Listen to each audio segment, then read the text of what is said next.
Light තියාගෙන current එක තියාගෙන පිටිපන්දම පත්තු කරගන්න. කරන්ට් එක තියාගෙන පින ගොඩක් ගහ ගන්න ඕන.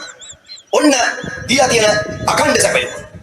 දැන් අඛණ්ඩ සැපය මොදේනවා? කරන්ට් එක කපන්නේ ජනතාවටම දෙනවා කපා ගනියමු කියලා. ඒක වෙලා තියෙන්නේ. දැන් කපා ගන්න වෙන්නේ ජනතාව. එහෙම දැකලා තියෙන්නේ. අන්න කරුවලසේකර. යා විජේසේකර නෙමෙයි කොහොමද? යා කියනවා අමාරුම තීරණයක් ලුගත්තේ. යකෝ මේකේ මොන අමාරුවක්ද? දැන් කපා ගන්න වෙන්නේ ජනතාව. දැන් කොහොමද සැපයිද?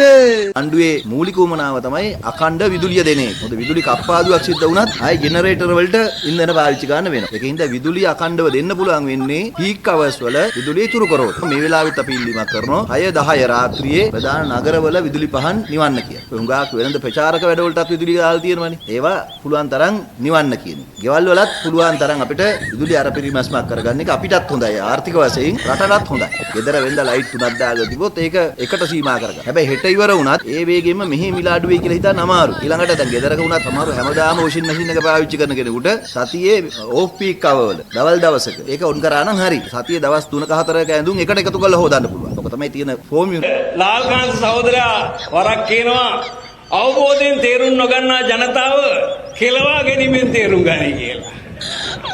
දැන් කෙලවිලා නේද ඉන්නේ. බඩුව තමයි.